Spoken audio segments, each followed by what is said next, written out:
On May 25, 1999, the search team found Carl Landers' tent exactly where he said it would be. Inside, his sleeping bag lay unzipped, his boots placed neatly beside it, his wallet, keys, and phone resting on top of his pack, as if he'd only stepped out for a moment. But that was 3 weeks ago. Carl never came back. Mount Shasta towered above the search party, a white glacial giant rising out of Northern California, silent and ancient. The mountain had seen hundreds vanish before him, seasoned hikers, researchers, even children, people who seemed to dissolve into thin air. Locals spoke of storms that appeared from nowhere, of footsteps that stopped mid-trail, of voices calling from nowhere at all. For generations, the tribes who lived beneath Shasta called it sacred. The Wintu said it was the center of the universe. The Modoc warned that sky beings lived within its caves. Scientists called it a volcano. The Lost called it something else. No one ever agreed on what truly waited inside that mountain, but everyone who looked too closely paid a price. Carl's tent was calm, too calm. His world had ended quietly. No struggle, no sign of panic. Just stillness, the kind that doesn't belong to the living. And as the wind moved through the trees, the rescuers swore they heard humming from deep inside the slopes, like the mountain itself was breathing, waiting for the next name to call. I remember the first time I opened the old search and rescue logs for Mount Shasta. The ink had faded to a tired brown, but the fear was still alive between the lines. The entries stretched back half a century, each name a reminder that this mountain does not let everyone go. After Carl Landers vanished in 1999, I wanted to believe his case was an anomaly, a man lost in the cold, swallowed by weather and bad luck. But the pattern began long before him. The first file that caught my attention was dated May 1973. James Warden, professor of geology at Berkeley, age 46, experienced climber, calm temperament, the kind of man who measured his world in rock strata and data tables. He led 5 graduate students up the Avalanche Gulch route to study volcanic formations. Their camp was solid, coordinates precise, gear cataloged. Warden left his tent just after sunrise to fetch water from a nearby stream. They heard him humming as he went. 20 minutes later, the students found his canteens resting neatly on the bank, half filled. No sign of him beyond that point. The search lasted 16 days. I read every page of that report. Dozens of rescuers, aerial sweeps, ground grids. Not one footprint leading away from the stream. No torn fabric, no blood, no drag marks. Nothing. It was as if the man had been erased from the frame of the world. 2 of his students swore they heard his voice calling from the trees during the second night. Soft, calm, always just beyond sight. They chased the sound until their flashlights dimmed, only to find untouched snow where his voice should have been. I met one of those students years later. He couldn't finish sentences without trembling. He said the voice changed on the 3rd night. Still Warden's, but wrong, as if something was using the sound of him to practice being human. It called my name, he told me, but it didn't know what the word meant. The official file listed clear weather and 0 wind that morning. Wildlife experts confirmed no predators in the area. The stream ran 30 feet from camp, visible through sparse timber. The conclusion read simply, missing, presumed dead. But the rangers who searched with the students left an unofficial note. Time felt off, compasses unreliable, auditory anomalies. I've seen that phrase repeated more times than I can count. 3 years passed before the next disappearance entered the record. September 1976, Rachel Morrison, nurse from Sacramento, member of a weekend hiking club. 12 people on the trail to Panther Meadows, daylight bright and ordinary. Rachel walked in the middle of the line, between 2 experienced climbers. At a switchback, the man behind her, Tom Chen, looked down to adjust his footing. 3 seconds, maybe 4. When he looked up, she was gone. They backtracked immediately, calling her name. They found her sunglasses lying in the dust. No prints leading into the brush, no sound of movement. Search teams arrived within an hour, dogs within 2, nothing. The forest swallowed her like a dream. Chen's statement still chills me. He described a low, almost subsonic hum in those few seconds he'd looked away, a vibration that pressed inside his skull. His ears popped as though the air itself compressed, then released. Others in the group corroborated parts of it. Margaret Wells, 2 hikers ahead of Rachel, said the world flickered. Her words, not mine. She claimed she saw the trees replaced by structures, tall, crystalline, refracting light that shouldn't exist in daylight. It lasted less than a blink, she said, but it felt like everything slipped. I asked the Forest Service about electromagnetic tests from that week. They said the instruments had recorded nothing unusual, but a private weather station in Redding logged a magnetic surge lasting 6 seconds at the exact time Rachel disappeared. The numbers were small, easily dismissed, But the pattern began there. Through the late 1970s and into the 80s, Shasta's reputation thickened. Locals learned which trails to avoid. Old climbers spoke quietly about echo zones, places where sound didn't behave right. And in 1987, something happened that made even the rangers start keeping private journals. Her name was Patricia Hoffman, senior ranger, 12 years on duty, the sort who scoffed at ghost stories. Her patrol report, what's left of it, describes what she called a displacement event. She was hiking near Horse Camp at midday when the forest in front of her folded. Her word, folded. Trees bent at impossible angles without snapping. The air shimmered like heat, though the temperature was below freezing. Through the distortion, she saw a vast chamber filled with blue light, and figures, maybe human, standing motionless inside it. They seemed aware of her. Voices followed, dozens speaking in harmony, a language of chords instead of words. When the distortion collapsed, she found herself facing the opposite direction, 50 feet from where she'd been. Her watch read, minutes passed. The ranger station clock showed 4 hours. Her compass spun non-stop for the rest of the day.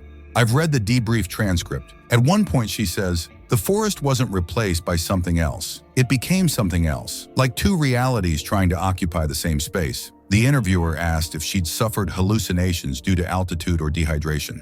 She laughed once, sharp and hollow, and said, "You'll see it too someday. The mountain decides when." 2 weeks later, she resigned, sold her cabin, and moved to Florida. Flat country, no peaks in sight.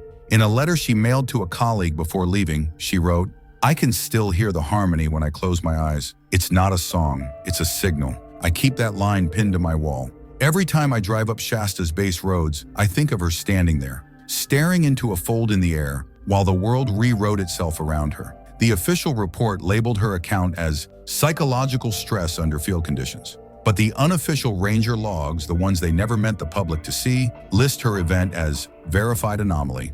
3 other patrols reported compass interference in the same sector over the following month. It's strange how patterns form when you look long enough.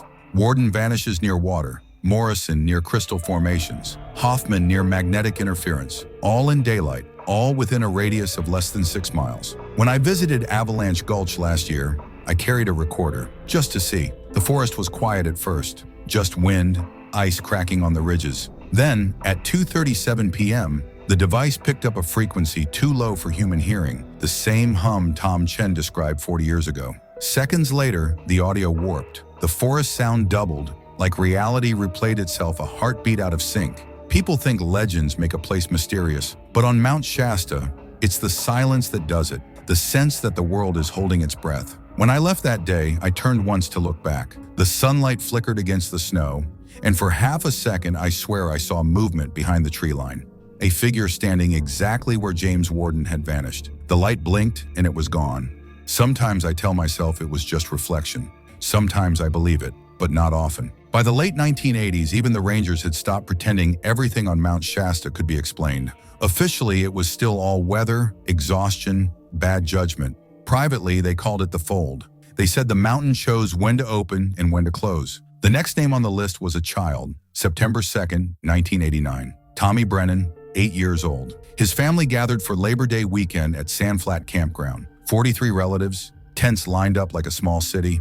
The adults were cooking dinner, the kids were throwing pine cones. Tommy's mother could see him from her folding chair, 20 feet away. She turned to talk to her sister, looked back, and the space where her son had been was empty. The family reacted instantly. Dozens of people shouting, spreading out, checking the nearby woods. Within 10 minutes, the entire campground echoed with his name. They found a single shoe at the edge of the clearing, upright, laces tied, not scuffed, as if someone had placed it there on purpose. I spoke with one of the search coordinators years later. He said the dogs behaved in ways he'd never seen. They picked up Tommy's scent at the shoe, followed it in a perfect circle 3 times, then sat down and refused to move. When the handlers tried again, the animals whimpered and pulled away, trembling like they'd smelled something ancient and wrong. By the 5th day, the search had gone from organized to desperate. Helicopters with infrared cameras scanned every ridge. Cave teams swept the lava tubes, no trace, not even the second shoe. And then came the drawings. A journalist covering the search noticed Tommy's cousin, Lisa Brennan, sitting quietly at a picnic table, sketching with crayons. Her pictures showed a small boy surrounded by tall figures in white. When he asked her who they were, she said, "The white people who came from inside the mountain." She said they opened a door in the air and took Tommy through. She was 7. The adults dismissed it as trauma, But when investigators interviewed the other children, 3 of them told nearly the same story. Figures in white, silent and tall, watching from between the trees. None of the adults had seen a thing. I found Lisa's original drawings in a folder years later. Crayon on cheap paper, edges frayed. The figures weren't just tall, they were precise, symmetrical. No faces, no hands, just long limbs and faint blue circles around their heads like halos or static. One drawing showed Tommy stepping through a doorway made of light, 1 foot fading as it crossed the line. Years passed. Lisa grew up, earned a degree in psychology, and made it her life's work to study what she called childhood anomalous perception. When I met her in 2017, she still carried the mountain in her eyes. "Kids see what we forget how to see," she told me. "It's not imagination, it's access." Her research was unsettlingly thorough. She gathered hundreds of testimonies from children who'd spent time near Shasta. Many spoke of doorways, thin places in the air where the world rippled, where people or lights appeared. Adults never saw them. The pattern was undeniable. She believed young minds perceive layers of reality that adulthood filters out, defense mechanisms against something the brain wasn't meant to process. When I asked if she ever saw the figures again, Lisa smiled. Small, sad, like someone remembering a nightmare that still whispered to her. "Not with my eyes," she said, "but I dream about them. They stand by the door and wait for me to forget what it looks like." The Brennan case marked a turning point. Families of the vanished began to compare notes. What they found was worse than coincidence. Disappearances tended to happen during geomagnetic storms. Electronics failed, batteries drained, compasses spun. Cell phones displayed impossible GPS coordinates, like the mountain didn't exist in one location at a time. In 1991, a systems analyst named Keith Wolverton started compiling all known Shasta disappearances. His data cross-referenced geomagnetic activity, weather, and tribal boundaries. He discovered the vanishings clustered around specific coordinates that matched magnetic anomalies recorded by the U.S. Geological Survey. Those same areas aligned with tribal forbidden zones, places where no one was allowed to hunt or prey. When Wolverton overlaid the data with global ley line maps, Mount Shasta sat at the intersection of 12 major alignments. More than any other point on Earth, he called it a dimensional nexus. The phrase would haunt him. I found Wolverton's personal journal in a copy leak file years after his own disappearance. The handwriting started confident, almost clinical. Numbers, coordinates, magnetometer readings. But then it shifted. Lines wavered, phrases repeated. He began to write about the pull. He said the air around certain rocks seemed to bend light, that the magnetic readings hummed in sync with his heartbeat. In August 1994, he set out for the Pluto Caves alone, equipped with sensors, cameras, and 3 days' worth of food. He wrote that he intended to document the anomaly from inside. On the second night, everything stopped.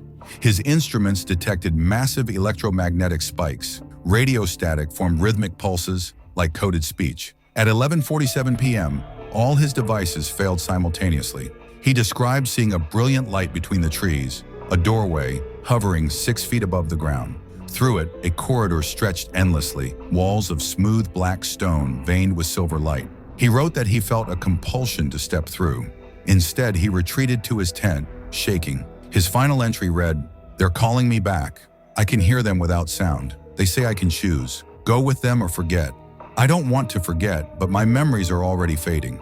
If someone finds this, know that the doors are real, the mountain is hollow, time moves differently inside. I have to go back." 5 days later, rangers found his tent zipped from the inside, sleeping bag unused, equipment perfectly arranged, no Wolverton. I've seen a photo of that campsite. Everything too neat, too deliberate, like a stage set left behind after the actor exits. When the Forest Service classified his journal, someone leaked a copy to a few researchers. Wolverton's sketches of the doorway matched a drawing made by another vanished hiker, Dennis Martin, in 1969. Identical symbols framing the portal. The symbols looked nothing like any written language on Earth. Linguists who analyzed them said parts resembled ancient petroglyphs from the Pacific Northwest, but the structure was too advanced, too intentional. One Stanford researcher, Dr. Marcus Chen, tried to run pattern recognition software on the markings. The program crashed repeatedly. When engineers investigated, they found the code rewriting itself, generating new symbols endlessly, as if the computer had become part of the pattern. That's when I realized this wasn't just folklore. The mountain was interacting with us, responding to curiosity like a living thing, testing whoever stared too long. Even now, when I close my eyes, I can picture Wolverton's sketch, A black doorway hovering in a white void, framed by symbols that seemed to move if you stared long enough. Maybe that's how it starts. Not with an opening in the ground, but with a thought that won't let you go. I wonder if that's what happened to all of them. The professor, the nurse, the ranger, the boy, and the man who chased the light. Maybe the mountain doesn't take people. Maybe it just waits until they can't look away. After Wolverton vanished in 1994, the mountain grew quiet, but not still. Silence can be deceptive on Shasta. It's the kind that feels aware of you, like the air itself is listening. For a while, there were no new names, no new missing reports. But the quiet never means peace here. It's just the inhale before the next event. By the turn of the millennium, Lisa Brennan, Tommy's cousin, now a full-grown researcher, had become one of the few people still speaking publicly about what the mountain hides. Her work was controversial. She claimed children perceived non-linear environments that adults filtered out. To skeptics, it sounded like pseudoscience. But her case studies stacked high with disturbing precision. Kids drawing identical doorways of light, hundreds of miles apart, years apart. In 2001, she interviewed Mary Northwind, an elder of the Wintu tribe, who told her something no modern record had ever included. Northwind's grandfather had been a medicine man, one who knew how to keep the door closed. She described certain places on Shasta that belonged to two worlds at once. People who entered them unprepared, she said, didn't vanish. They simply continued walking until they weren't in our world anymore. Northwind taught Lisa the old protections. Prayers whispered at boundaries, small offerings of quartz and tobacco at certain stones. These keep you anchored, she said. They remind the mountain who you are. When Lisa asked what happened to those who ignored these rituals, the old woman only said, "They forget themselves. The mountain remembers instead." I listened to the taped interview myself. The way Northwind spoke, it wasn't superstition, it was memory. She said her people once had agreements with the ones who live beneath. Agreements now broken. They are not evil, she said, but they are old. Older than light. They do not understand time the way we do. That interview stayed with me for months. I couldn't stop wondering what kind of agreement could bind a mountain and a people, or what happens when it's broken. Later that same year, two climbers reported an encounter that seemed to echo her warnings. Marcus Webb and Janet Ling, both experienced mountaineers, were descending from the summit when a sudden fog rolled in. Dense, metallic smelling, and unnaturally warm. They huddled against a rock formation, waiting it out. Then came the footsteps. At first they assumed it was another climbing team, but the sound circled them. Slow, deliberate, heavy. Webb turned on his camera. Through the viewfinder, he saw figures moving through the fog, human shapes, almost translucent, about 8 feet tall. They walked in perfect unison, gliding more than stepping. Webb took 17 photos before his camera died. When developed, the pictures showed nothing but fog, at least to the naked eye. But under thermal enhancement, faint humanoid heat signatures appeared, tall, symmetrical, without visible heads. I met Webb once, years after the incident. He'd given up climbing. He told me the part that never made it into the report. They weren't walking around us, he said. They were walking through us. And for a moment, I wasn't sure which side I was on. He said Ling grabbed his arm so hard she left bruises, whispering that if he moved, they'd take him. She described a pressure, like invisible hands guiding her toward the figures. They held each other, trembling, until the footsteps stopped. When the fog lifted an hour later, they found themselves surrounded by enormous footprints. 18 inches long, flat, no toes, no heel marks. Each indentation pressed evenly, as if the weight had been distributed across the entire sole. That detail bothers me more than anything. Every creature leaves evidence of movement, momentum, force, gravity. Whatever made those prints wasn't bound by any of it. Rangers took plaster casts. They crumbled to dust within hours. After the Webbling event, stories like theirs multiplied. Light pillars on the ridges, disembodied humming, hikers vanishing mid-conversation. I began to notice something else too. Many of the missing had unusual psychological profiles.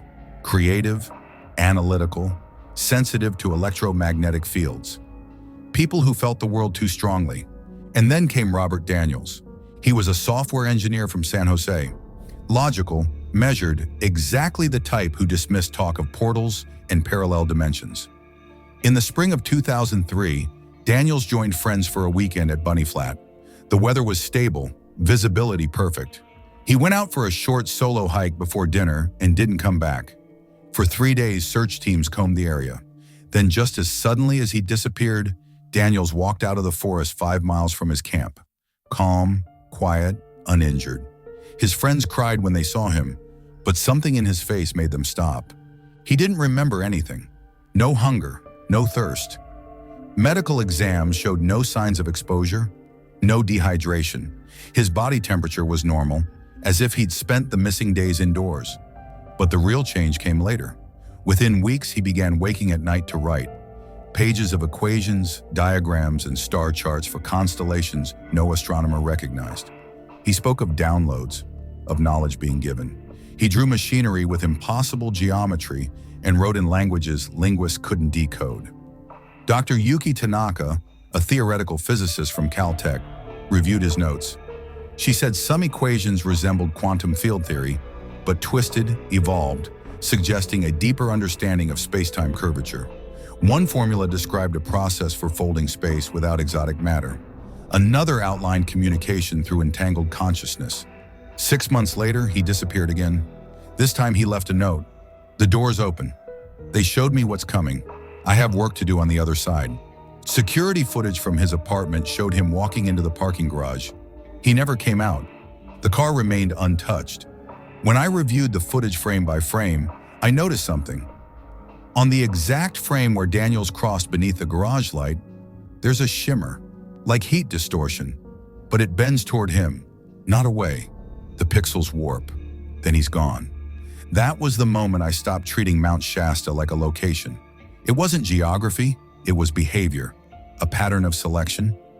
Dr. Mitchell Hayes, the psychiatrist who studied Daniels, proposed that certain individuals might be sensitive to dimensional fractures. He said their brains acted like receivers, capable of detecting frequencies outside normal perception. His colleagues laughed, but he was right about one thing. Once the mountain touches you, it doesn't let go. I've stood on that same trail at Bunny Flat. The air is always unnervingly still. Every sound feels delayed, like you're listening to the world from half a second in the past. I turned off my flashlight once, and for an instant, I thought I saw movement inside the dark. A tall outline, featureless, waiting, not hostile, just aware. Sometimes I think about Daniel's note. The door's open. Maybe it's been open longer than we realize. Maybe we're the ones walking toward it, one by one, pretending we don't hear what's whispering from the other side. By 2005, the Forest Service had stopped trying to control the rumors. They issued new maps, remarked trails, even shut down some sectors entirely. Officially, it was for erosion control. Unofficially, it was to keep people away from the places where reality frayed.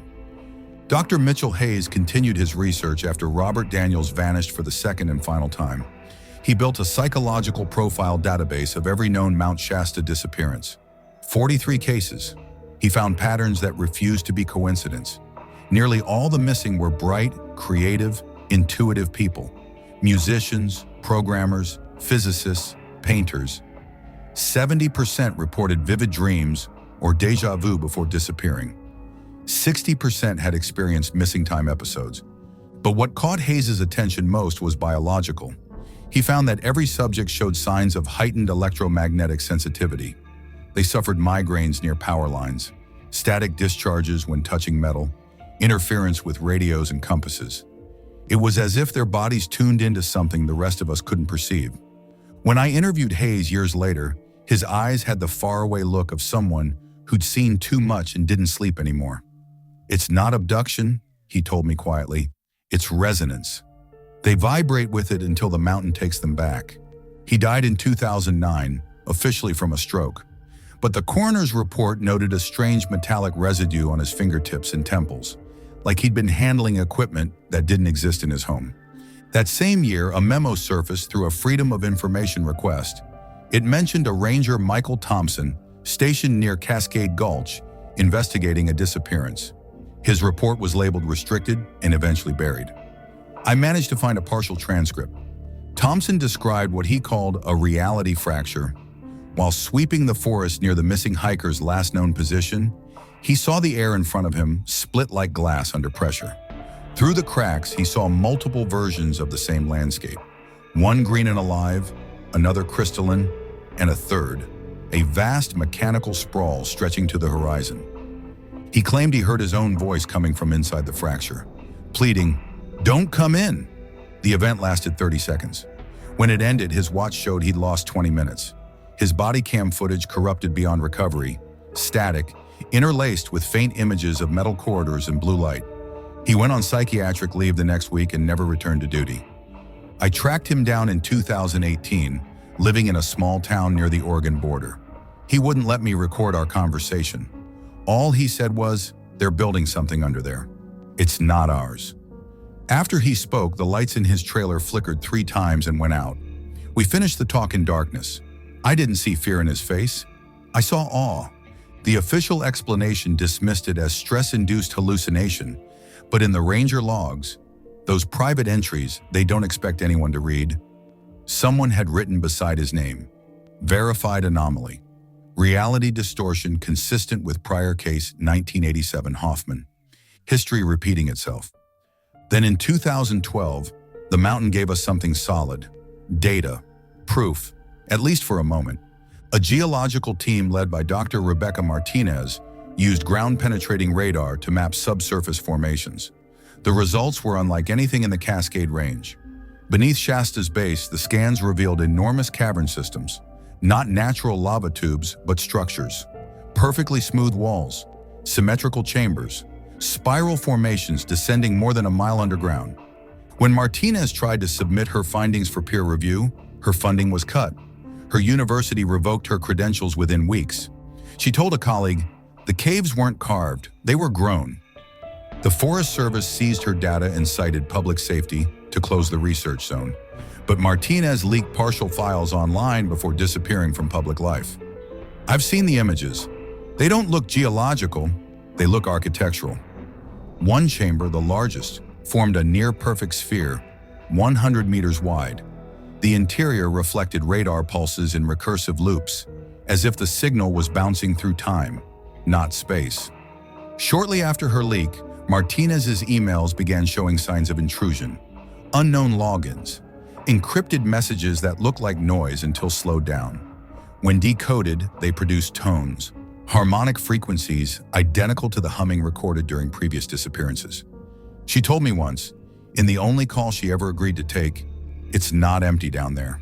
It's awake." Then the line went dead. Every official record since lists the 2012 Shasta survey as inconclusive. Equipment malfunction, data corruption, end of report. But I've seen the raw readings, and one image in particular keeps me up at night. A radar slice of solid rock, except in its center, faint but undeniable, a shape resembling a human silhouette facing upward, as if caught inside the stone. Maybe it was interference, maybe not. Whatever's under Mount Shasta doesn't want to be studied. It just waits, watching the surface, patient as stone, whispering through signal, static, and dream. And sometimes when the air pressure drops and the wind stops moving, I swear I can hear it humming back. After Dr. Martinez vanished from the public eye, the mountain slipped back into silence. But the silence here is never real. It's more like a pause in breath before something speaks again. In 2015, a ham radio operator named David Park picked up signals that changed everything. He wasn't looking for anomalies, just late-night chatter from other enthusiasts. Then one morning at exactly 3:33 a.m., his receiver filled with a sound he'd never heard before. Multiple human voices, layered together, speaking in harmony like a choir that had forgotten language. The transmission repeated every night at the same hour, always from inside Mount Shasta's coordinates. When slowed down 400%, the voices revealed fragments of tone that formed impossible syllables. Speech that obeyed no human grammar, but still carried rhythm, structure, intent. Audio engineers confirmed the voices were human. They just weren't normal. They produced frequencies outside the range of any throat. For 6 months, the broadcast continued. Then, without warning, it stopped. Park said the last transmission ended mid-sentence. replaced by a single tone that sounded, he swore this, like a heartbeat. I've heard the recordings. They don't play like messages. They feel like warnings. That same year, I met Lisa Chen, founder of a small support group for families of the disappeared. Her brother Michael had gone missing on the mountain in 2007. She ran the group from a rented hall in Reading, a circle of folding chairs and grief. On the walls hung maps peppered with red pins, 300 disappearances dating back to the early 1900s. Lisa wasn't interested in folklore. She wanted patterns. She showed me printouts of search coordinates and overlaid them with astronomical charts. Every cluster of vanishings aligned with specific star positions, mostly when Orion hung above the peak. It's not random, she said. Something uses the sky as a clock. Michael's final text to her still sits on her phone. The mountain is singing today. Can you hear it? He never made it past the tree line, yet his phone was found at the summit. Battery full, camera unbroken, last photo a blur of light shaped like a doorway. By 2019, the disappearances accelerated. 14 people in 18 months. For the first time, there was footage. Miguel Reyes, a solo hiker and live streamer, broadcast his final moments in real time. Viewers watched as he entered the tree line near Panther Meadows. Midway through the stream, the image distorted, colors bending like liquid glass.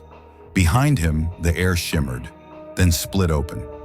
Frame by frame, analysts found 3 images buried in the distortion. One showed crystalline structures where trees should be. Another revealed a corridor of light, its walls pulsing like veins. In the last, Reyes stood mid-step, his body fracturing into overlapping versions of itself. The video ended there. They found his phone 2 hours later, camera still rolling.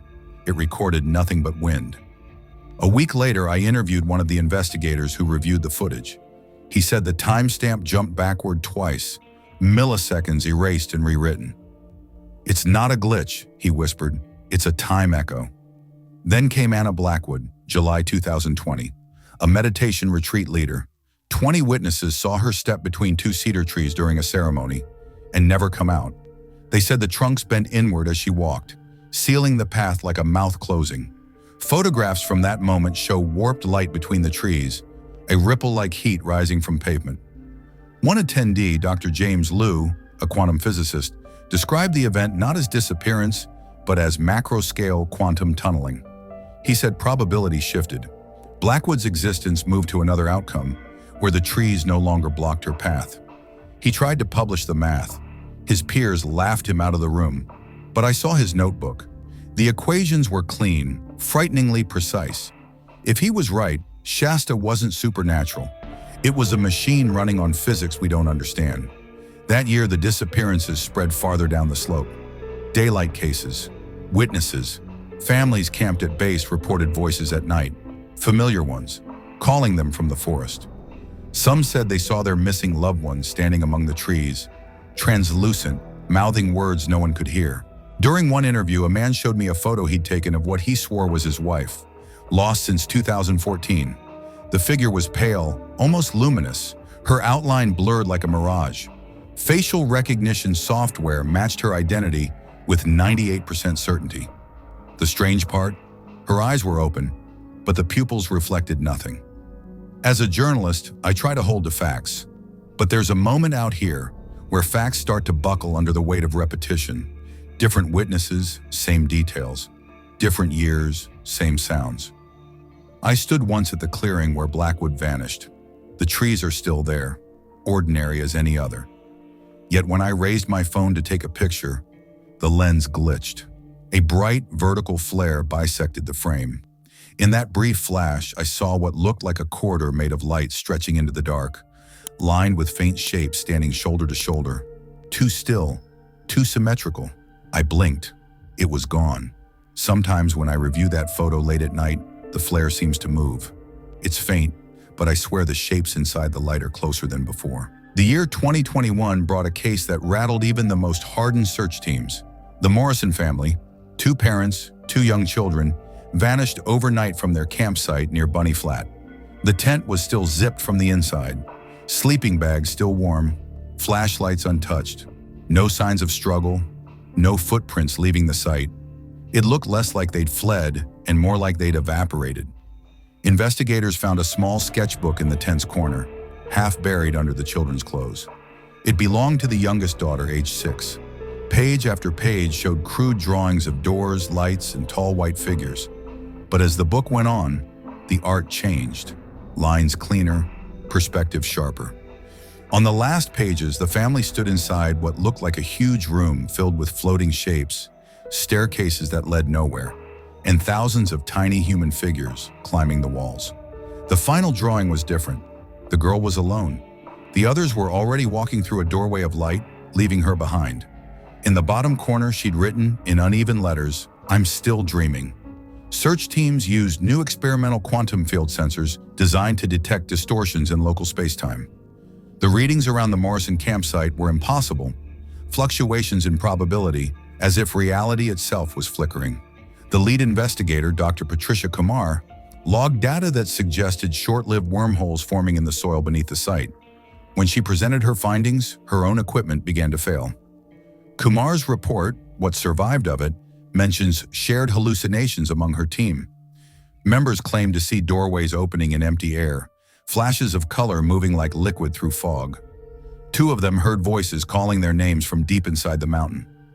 One technician disappeared for 6 hours and re-emerged disoriented, carrying rock samples that didn't match any known mineral on Earth. I spoke to one of those team members years later. He said when he closed his eyes during the event, he saw his childhood home, only smaller, folded in on itself, like someone had rebuilt it from memory, but got the dimensions wrong. "It felt like being remembered by something that wasn't me," he said. Dr. Kumar resigned shortly after submitting her report. She refuses to speak publicly now, but a former colleague told me her last message before cutting contact was chilling. The instruments don't just measure the anomaly, they attract it. After her resignation, the government sealed off the Morrison site. Official explanation: geothermal instability.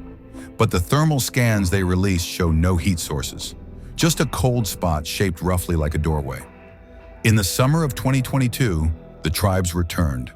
For the first time in over a century, elders from multiple nations, the Wintu, Karuk, and Modoc, gathered at the mountain's base to perform the old balancing ceremonies. They said the agreements their ancestors made were breaking, that the mountain's voice was growing louder. For 4 nights, they chanted beneath the stars. On the 3rd, witnesses in the valley reported seeing pillars of light rise from the summit straight into the sky, vertical beams that pulsed in rhythm with the drums. Cameras captured them, though photographs showed something more: faint geometric lattices inside the light, shapes that twisted the longer you stared, like trying to focus on a dream. I was there that night, standing on the tree line. I remember the air vibrating, a low frequency that settled in my ribs. For a moment, the stars above Shasta bent, like they'd shifted position. The beams pulsed once, twice, then folded back into the mountain as if inhaled. The chanting stopped. No one spoke for nearly an hour. One elder, Joseph Stands Tall, finally broke the silence. "The doors are opening wider," he said. "They don't need permission anymore." The following morning, hikers in the region reported hearing what sounded like 1,000 whispers moving through the trees. One described it as wind made of language. Another said it felt like being watched by something kind, not gentle, but ancient. Scientists dismissed the lights as atmospheric refraction, but no one could explain why their instruments recorded spikes in electromagnetic fields and low-frequency sounds simultaneously, phenomena that shouldn't occur together. When I replay the audio from that night, the chant and the wind overlap for a single instant. In that overlap, if you isolate the sound, there's another rhythm buried deep beneath, a heartbeat, steady and patient, echoing from the mountain itself. Sometimes when I sit in silence long enough, I hear it again. Not with my ears, but somewhere deeper, like something old and enormous breathing beneath the stone, waiting for the next name to answer. By 2023, the mountain no longer hit its pulse. It had become restless. Machines failing, magnetic readings looping, satellites catching flashes of geometry where only snow should be. Scientists called it interference. The locals called it awakening. That year, an international research team launched the most comprehensive study ever attempted on Mount Shasta. They used satellites to track magnetic fluctuations, ground sensors to read thermal shifts, and drones to map gravitational flow. What they found made no geological sense. The magnetic field didn't behave like nature. It oscillated, rising and falling in precise mathematical intervals. When the data was converted to sound, it formed tones that almost resembled speech. Rhythmic, structured, purposeful. 3 members of the team began to change. Dr. Chen, the linguist, started dreaming of places on the mountain before they happened, dreams that came true days later. Dr. Petrov's electronics kept spelling out coordinates when powered on, always to locations where new disappearances occurred. And Dr. Williams claimed to hear voices in languages no one could identify, whispering warnings. None of them have returned to the field since. Then early 2024, everything broke open. A geological survey team near the summit triggered what they later described as a temporal anomaly, a zone roughly a square mile wide where time folded in on itself. For 17 minutes, the mountain existed in multiple eras at once. Witnesses described seeing forests from millennia past overlapping with future skylines of impossible glass and metal. And within that shimmering space, 12 people who had vanished decades earlier reappeared. They stood in the light, translucent, flickering, speaking words that no 2 recordings agreed upon. Some warned of a convergence. Others spoke of civilizations inside the mountain, preparing for the opening. When the distortion collapsed, those figures vanished again. But their belongings, long lost, remained. A wedding ring missing since 1976, a child's toy from 2003, a journal that disappeared in 1989. Every object untouched by time, as if it had never aged a day. The Forest Service sealed the site within hours. Officially, unstable terrain. Unofficially, lockdown. The survey team signed non-disclosure agreements. But one of them, Dr. Elena Vasquez, smuggled out her readings.